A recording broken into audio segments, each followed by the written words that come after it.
Alrighty, so for week 7 of the video homework, I am doing this in my hotel room in the middle of nowhere, Wyoming, on the way back to home in Colorado.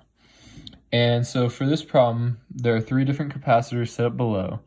Using the information provided in each setup, find the capacitance and relate this to the area of each.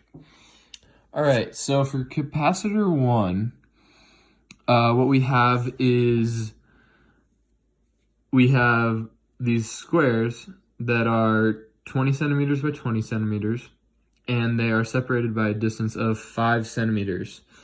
And we know that the formula for capacitance is epsilon naught times the area divided by that separation.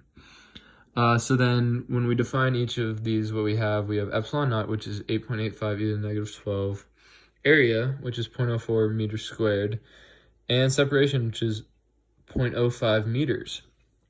Then, when we plug this into our formula for capacitance, we get that for this setup, the capacitance is 7.08 e to the negative 12 farads.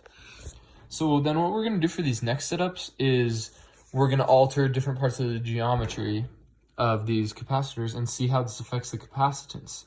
So for capacitor number 2, we're going to change the area of each of these squares. So for capacitor number 2, we have each square is 100 centimeters by 100 centimeters. So then that's going to change our formula, because instead of plugging in 0.04 for the area like we did in the past one, we're going to plug in 1.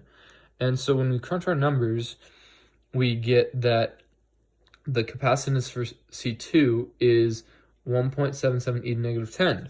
Comparing this to our capacitance of the last one, we find that this capacitance is greater.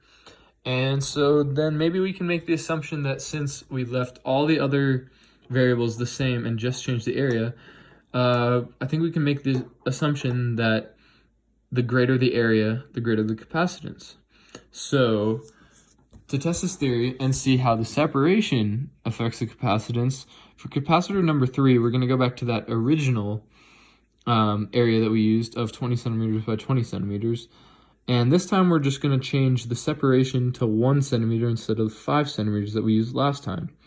So when we change this in our formula, we're going to now be dividing by 0.01 instead of 0.05.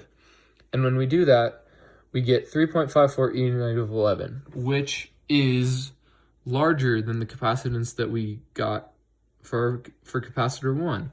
So based on these calculations, we can assume that the closer the separation, the higher the capacitance, and the greater the area of each object, the higher the capacitance is going to be.